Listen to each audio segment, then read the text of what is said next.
Bonjour, je m'appelle Aurélie, je suis sage-femme. Nous allons voir aujourd'hui les questions qu'on n'ose pas poser sur l'accouchement.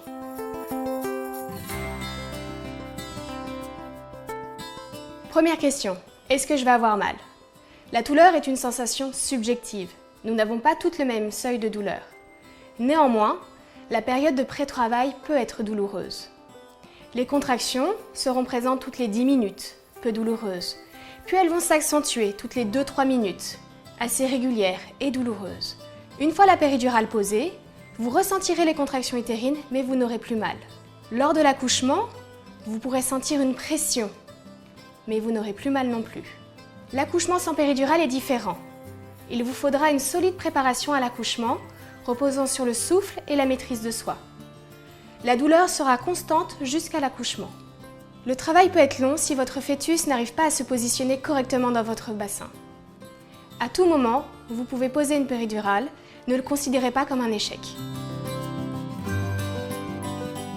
Une autre question que les femmes enceintes se posent régulièrement.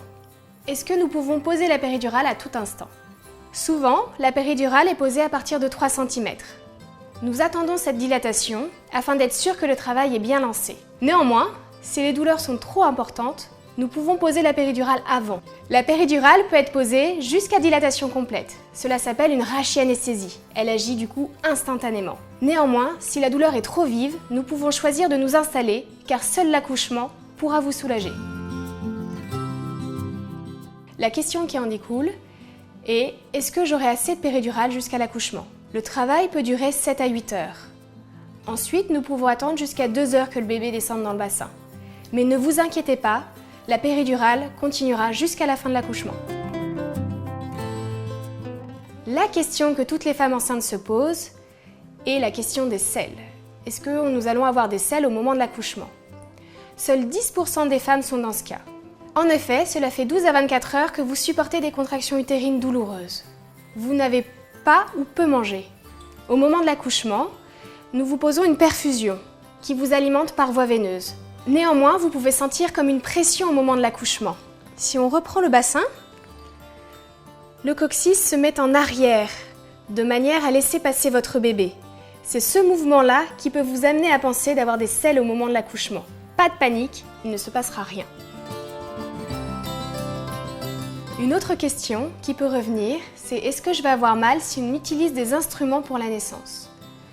Suivant le mode d'accouchement, nous pouvons utiliser soit une ventouse, soit des forceps, ou alors des spatules. Avec la péridurale, vous sentirez la pose des instruments, mais vous n'aurez pas mal. L'autre question qui en découle, c'est est-ce que mon bébé va être déformé par ces instruments? Ne vous inquiétez pas, le bébé, lorsqu'il descend dans votre bassin, doit s'adapter. C'est pour cela qu'il a une tête un peu allongée. Cela peut être majoré par l'utilisation d'instruments. Ne vous inquiétez pas, au bout de 24 heures, votre bébé retrouvera une tête bien ronde. Une consultation chez l'ostéopathe peut être nécessaire à la sortie de la maternité. Une autre question récurrente, c'est l'épisiotomie. Est-elle systématique?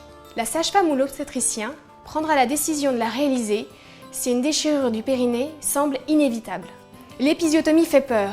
Pourtant, la cicatrisation d'une épisiotomie est plus facile qu'une déchirure. Votre conjoint sera présent à tout instant.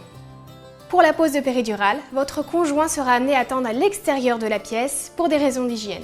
Si l'obstétricien décide de réaliser une césarienne, votre conjoint peut être amené à attendre à l'extérieur de la pièce. Voilà, j'espère que ces conseils vous seront utiles. N'hésitez pas à vous abonner à la chaîne Doctissimo Maman et à bientôt pour une nouvelle vidéo.